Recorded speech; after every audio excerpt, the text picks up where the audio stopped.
Hi, I'm Jake with AfterFaith.com and AtheistNetwork.com, and I'm answering the question, why are atheists considered evil by most people?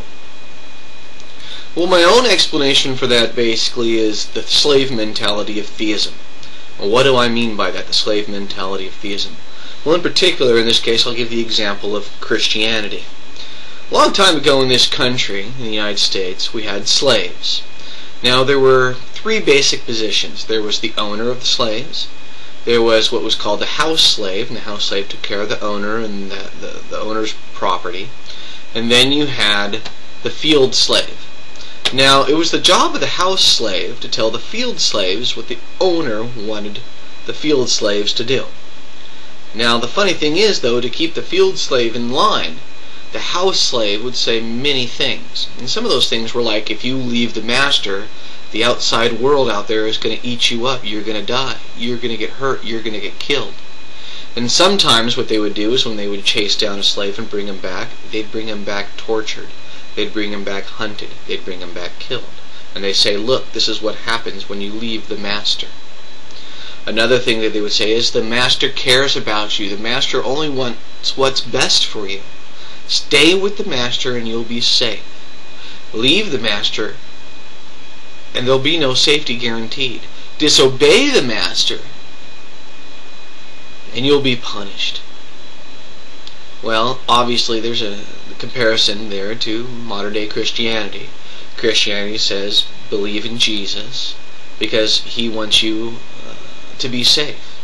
If you don't believe in Jesus, then there's going to be suffering. You can see that there's definitely a slave mentality. But see, once you get that slave mentality ingrained within you, a certain kind of thing starts to happen. You start to sympathize with your captors, or sympathize with the people who are making you slaves. So then at this point, other people who aren't slaves as you are, who aren't protected as you are, who aren't following the master's views as you are, okay, are simply trying to tempt you into suffering. They're simply trying to tempt you to go into pain as they are. They're trying to make it so that you're just as bad off as they are. See, that little mentality going on in there, there's that little thought process that kind of continues, isn't it? You can see it.